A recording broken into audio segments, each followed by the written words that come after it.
Everyone knows Andy Burnham wants to be the next Prime Minister, but do we know what he actually stands for? He won a landslide in Makerfield, triggering Sir Keir Starmer's resignation. That is why I will resign. Burnham's been around for ages. His popularity exploded after becoming Mayor of Greater Manchester. I think it's a really big step to go from Mayor of Manchester to fighting a by-election to becoming the Prime Minister. So how could he make that step? And if he did, what kind of Prime Minister could he be? Here's the breakdown. We can't simply be treated, in effect, as second-class citizens. That's the straight talking that earned Andy Burnham his King of the North title, taking on Boris Johnson's government over regional COVID lockdowns. Greater Manchester, the Liverpool City region and Lancashire are being set up as the canaries in the coal mine. But Andy Burnham's history goes back much further, decades in fact. Here we are at the Hacienda in Manchester. The 90s nightclub scene and Hacienda tunes were the soundtrack to the start of Burnham's political career. Now we're in the ground, a little bit, we can't sit alongside with each other. He got his break in 1994 as a researcher for a Labour MP before working on the government's football task force. First thing I noticed really was the quality of the view. It wasn't particularly brilliant. He's been a Labour member since he was 14 and became MP for his local area in Wigan at 31. Under Prime Minister Gordon Brown, he held senior positions in the Cabinet, including Culture Secretary and Health Secretary. Back then, he was in favour of the Iraq War, supported action on climate change and was against leaving the EU. And this isn't his first rodeo. He's run to be Labour leader twice before, losing to Ed Miliband in 2010 and Jeremy Corbyn in 2015. 2 years later, he stood down as an MP to run for Mayor of Greater Manchester, a £100,000 a year role. Name and title, please. Sure, Andy Burnham, Mayor of Greater Manchester. Under his watch, he's improved Manchester's economy and made public transport cheaper. But he's also U-turned on a £100 million clean air zone, seen rough sleeping increase 4 years in a row, and watched Greater Manchester Police fall into special measures in 2020. Hello, Prime Minister. His popularity as mayor led to a big victory over reform in the Makerfield by-election, opening a path from MP to PM. I will resign as leader of the Labour Party. And while he has a vision to change the UK, We have an opportunity to turn the tide, to make the country feel like it's working again. it's still unclear where this former mayor stands on the world's major issues. So that's Andy Burnham's past, but what could his future look like? If he does get the keys to number 10, it would make him the 7th Prime Minister in 10 years. With reform sweeping the board at the local elections, not to mention cost of living pressures at home, conflict and chaos abroad, if he is made leader, how would Burnham tackle all of this? And crucially, would he get the time? To help answer those questions, I'm going to bring in Ava-Santina Evans. She's political editor at the social media publisher Politics Joe. Ava, thanks very much for joining us. Busy few days. I know you were in Makerfield. Do you think Starmer had to resign? I mean, it became untenable towards the end, didn't it? You know, I think the telling moment really was actually just after the Makerfield by-election. So on Friday morning, you know, I was talking to a number of people who work around Starmer, and they said over the weekend there's going to be a few phone calls to cabinet ministers. And if those cabinet ministers don't profess that they have confidence in the Prime Minister, then they're going to be asked to leave the cabinet. And then by the time it came to Saturday morning, it sort of seemed that a number of them had said, look, we're not going to back Keir Starmer to continue on as Prime Minister. And so he was faced with the unenviable decision of choosing whether he stays on with a number of people around him who don't feel confident in him, or whether he does the quote-unquote honourable thing and stand down and attempt to retain some of his dignity. And now everyone's talking about whether it's going to be a coronation for Andy Burnham. Do you think there should be a contest? Well, the difficult thing is, because I'm in two minds about it, because, you know, Andy Burnham was not elected in 2024, so he's not been elected on the Labour manifesto. So we don't actually know what policies he wants to bring in. And, during the course of the by-election, it was very difficult to get him to nail down or drill down on actually what he is going to do if he is to enter number 10. So the public are really going into this blind. But if we did have a Labour leadership contest, the only people who are going to be able to vote on that are Labour Party members. So it's not going to go... the entire country is not going to get a say. It's going to be a very select group of people. And, judging by the Labour membership numbers, it's only going to be a couple of 100,000. Broadly speaking, that's not the perfect picture of how the country feels. However, it would be good for, a bit of time to really iron out what are candidates offering. What is it going to look like if he is to enter number 10, or an alternate is to enter number 10? Do you think there would be any argument that avoiding a contest is making sure that they're not repeating the chaos of the Conservatives that we've seen in recent years? That'd be a very good argument to make if you were on the Andy Burnham team, wouldn't it? If you wanted to solidify your position as Prime Minister, that would be a fantastic argument to make. But, look, I think this has been on the cards for quite some time now. We've been talking about a potential Andy Burnham premiership long before even the previous by-election in Gorton and Denton in South Manchester. So, this is, we're 3 or 4 months in to these discussions. It sort of feels like we've had stagnation in government during this time. It really does feel like not a lot of policy can actually get through. I mean, even if you look at the agenda in the House of Commons, only in recent weeks has legislation suddenly started filing through. Before that, we kind of had an empty agenda most days. So the question really is, do you just coronate Andy Burnham so that government can continue, government stops stagnating, or do you say, actually, no, we've come this far now, we've put the country on pause for long enough, what would make the difference if it's a couple of months further?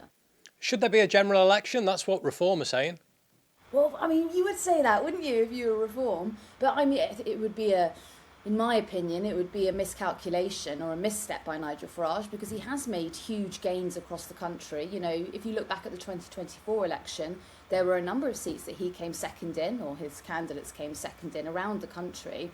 But then you look at that Makerfield by-election result, and you look at the previous by-election in Gorton and Denton, and Reform didn't, they didn't do quite as well as they thought they would.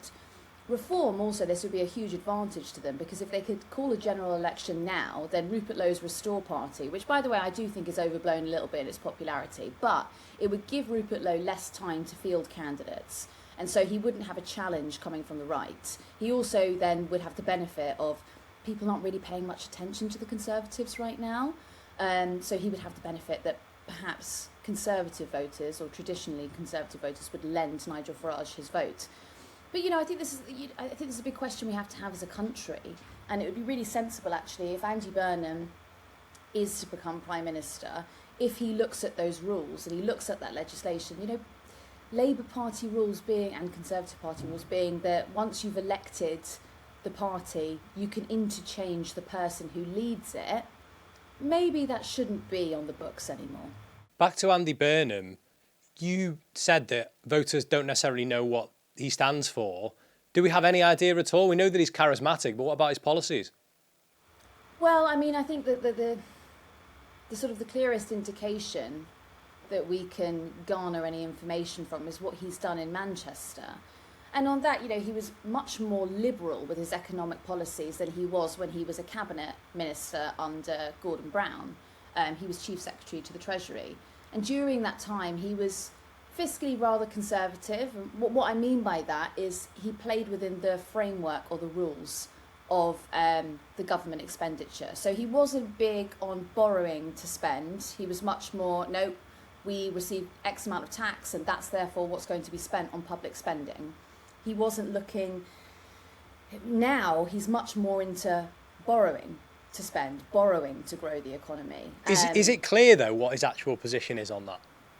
Well, if you look at Manchester, they've got this good growth fund that's got £1 billion in it, and it's a fund to, that money is given over to developers, to developments, it's given to small businesses, it's about bringing Manchester, or levelling up, quote-unquote, Manchester.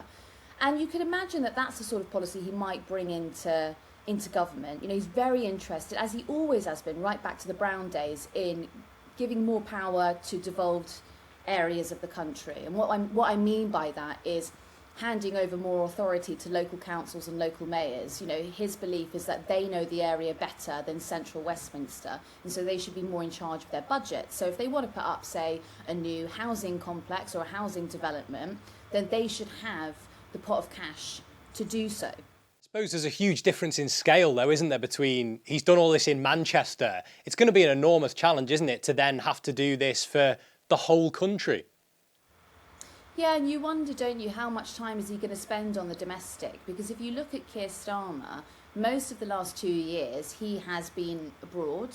He has been negotiating with Trump, he's been over in the EU, he's been meeting members of the Gulf states. You know, he's been really sort of more macro in terms of how he's been governing the country. And he kind of took his eye off the ball about what was happening domestically in the United Kingdom, you know, and so that was one of the main complaints, really, wasn't it? People said, I'm not feeling anything different with the cost of living crisis. If anything, it's feeling a bit tighter. Sort of felt like he wasn't really looking at that. Will Burnham be more domestic United Kingdom focused? You know, is he going to get in and say, actually, all of these investment plans that the Labour government originally had before the general election that never actually got off the ground and got to speed, is he going to borrow and start spending straight away? But when you look at things like energy bills, he can't afford to ignore the international politics, can he? Well, no, but this is where the new mantra comes in, because does he, you know, start his prime ministerial administration by saying, actually, we need to be looking at long-termism? You know, perhaps we can't just put a plaster over things and say, like, this will keep you comfortable for a couple of months, but it'll be bad again in 3 months' time. Perhaps he's going to think, actually, Ed Miliband had this really concrete plan to bring renewable energy to the UK. I mean, we already do. It's around 20% of our energy is actually wind energy or renewables. But are we going to start investing in building new turbines, building new solar plants, so that we actually can be energy independent? I mean, the North Sea is going to be a huge question for him. Like, I imagine the moment, if he is to become Prime Minister, the questions will start piling on him of, are you going to begin drilling in the North Sea? Now, it won't actually affect your energy bills if we do that. The price for that energy is set on the international markets, and it's got nothing to do with what country it's nearest to. It's private companies that own that oil, and they set the price. But I imagine that'll probably be one of the first things on the agenda of, if you care about the British people and you care about their bills, you must drill in the North Sea. If you're suggesting he's going to look at some more long-term economic policies, will he get the patience from the British public to pursue those? Because if you look at the last few years, 7 prime ministers now in 10 years, he's not going to get that time, is he? I couldn't agree with that point more. I think that, you know, the country is impatient. The country's been waiting for, you know, it's funny we're recording this on the 10th anniversary of Brexit, right? Because that's sort of when we first felt and another position, of course, that we don't necessarily know Andy Burnham's views on, Brexit. Absolutely. And the EU, because he said different things, hasn't he? Absolutely, and he's also now the constituency MP for Wigan, which was a Leave voting constituency. You know, if he wants to be re-elected, the best way to go about that, politicking-wise, is probably not to become the Remain Prime Minister. On foreign policy then, how do you think he'll get on, particularly dealing with President Trump? Because we saw with Keir Starmer, they had a bit of a bromance almost to start with, and then it went so sour by the end. How do you think Burnham can approach that? Well, it's going to be very difficult without Peter Mandelson, isn't it? but look, you know, I think Donald Trump is always a fair weather friend to a number. We've seen that play out with a number of world leaders, you know, over the last 6 months or so. I mean, he's just fallen out with Meloni in Italy, and he absolutely adored her at one point in time. You know, he couldn't, you would see them sort of, they were rather tactile with each other. They were hugging and kissing on the world stage, and now he's turned around and said, oh, she's just a fan, she only wanted a picture with me. So, you know, how do you negotiate that relationship? Do you sort of say, well, America is intervening in foreign wars over in the Middle East. It's having huge repercussions on the EU. Do we look more towards that coalition of the willing, which is the coagulation of countries like France, Canada and the UK, And do we look more towards that for security and almost sideline Donald Trump? Or do we try and play nice with him and just take whatever repercussions that comes with? What do you think his main challenge is going to be, going from being the Mayor of Greater Manchester to being the Prime Minister? Scale, I imagine. And I imagine it's also, I think defence is going to be a real Achilles heel for him, because that's one thing that you categorically have not had to deal with if you are Mayor of Manchester. I mean, of course, you are working very closely with the police. That is within your remit to look after the police. But you haven't been looking at international foreign policy. Country is trying to find tens of billions of pounds to bolster its defence expenditure, money that the country arguably doesn't have to spend right now. And, you know, Andy Burnham is going to have to find it. Does he borrow to fund that, to quell the concerns of a number of people who will undoubtedly be in his cabinet? Or does he say, actually, no, we're going to really draw back on our foreign expenditure and we're not going to fund, say, the war in Ukraine? Or we're not going to be perhaps almost the peacekeepers? Is there any chance he offers Keir Starmer a role in his cabinet? I mean, I highly doubt it. Foreign Secretary? It's a difficult one because the two of them are arguably from the same wing of the party. So they are, they're both rather soft left. You know, in theory, that's what they're meant to be. So you would think that perhaps Keir Starmer could fit naturally into his cabinet. But, you know, playing politics, it would be... I don't know how beneficial that would be to him. You know, if you look around the country, if you said to voters, Keir Starmer's going to be in the cabinet, when he was one of the most unpopular prime ministers this country has ever seen, I don't know if that would be clever politicking for him. But on the other side of that, Keir Starmer is very, very good at foreign policy, and he does have those relationships with world leaders around the world. What do we actually mean by that when we talk about soft left, hard left? It's more sort of like fiscally more conservative, but socially liberal. So, I mean, in the more traditional sense, if I were laying it out in stark terms, I'd say that it would be someone who very much believed in LGBT rights, but also believed that if you're going to spend money, it needs to be money that is already available in the Treasury, money that has come in from taxation. It can't be borrow to spend.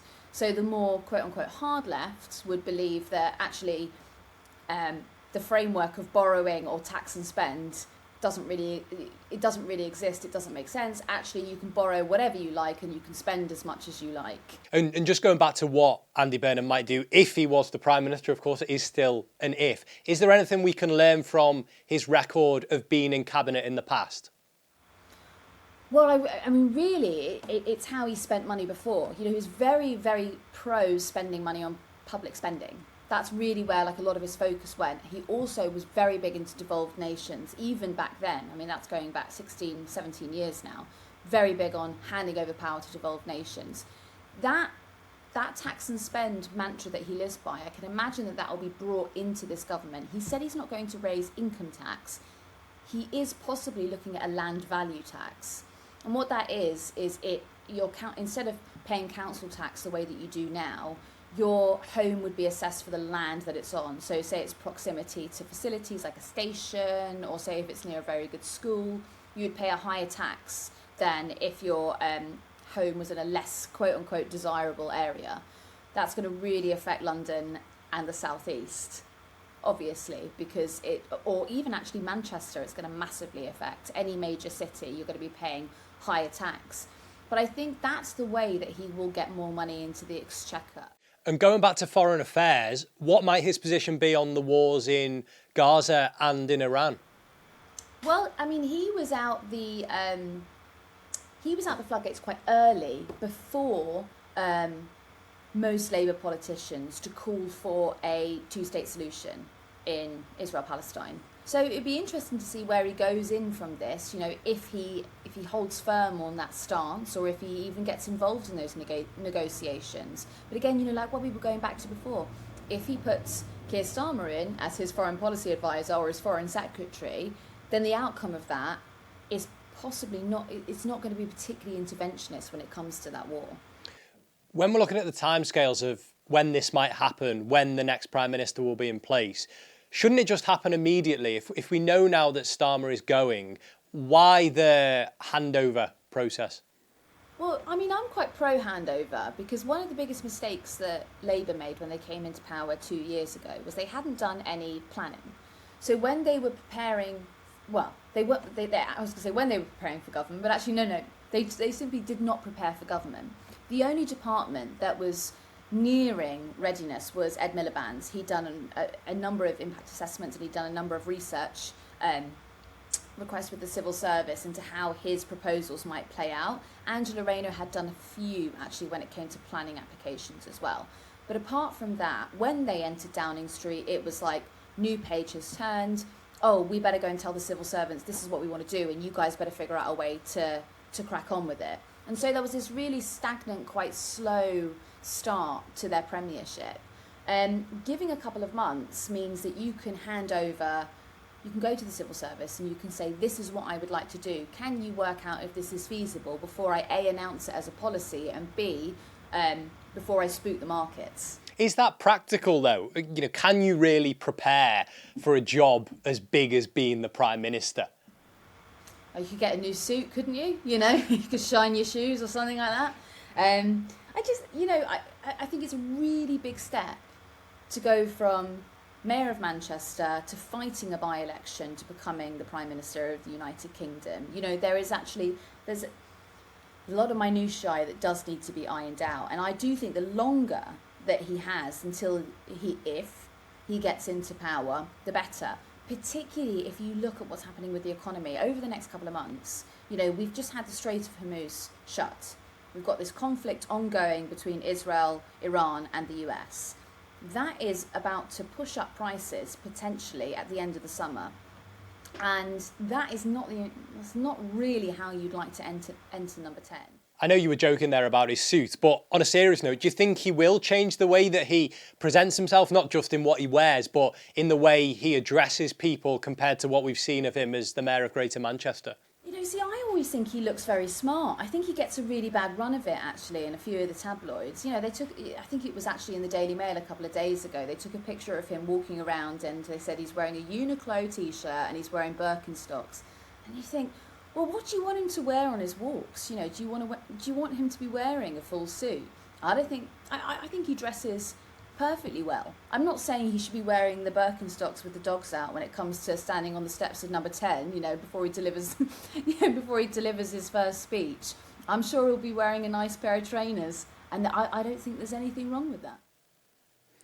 And then when it comes to the question of being Prime Minister, as we've said, 7th Prime Minister in 10 years, has it got to a point where it's an impossible job? Because the statistics suggest that's the case. We've all got a bit of fatigue, haven't we? I mean, when you speak to voters, they are really tired of the chopping and changing. But it was interesting because I actually looked back at a piece. But yet they're also continually calling for the leaders to leave, aren't they? So there's that element of the fatigue, but then they're also getting impatient. Yeah. So absolutely. So I was looking at this piece that I'd made just before the July election, and I've been speaking to voters, and what they were saying to me, the majority of them was, I'm just really looking forward to a bit of calm with Keir Starmer. Like, I'm really looking forward to not having this chopping and changing. That aged well. And I think that when he didn't deliver on a number of the manifesto pledges, when he brought in that winter fuel payment, people just said, we can't have him in here any longer. He's not the person that we were promised or the person that we voted for. But again, look, if we are going to be serious as a country, we do need to think about long-termism. We do need to think about, perhaps more carefully when we're voting, not using your protest votes, not voting. You have to go to the ballot box. And we possibly do have to get into a position where we say, look, if we elect someone, they're going to have to be there for the entire 4 to 5 years. Do you think Andy Burnham will be leading the Labour Party into the next general election in 2029? Do you know, it's a really difficult question.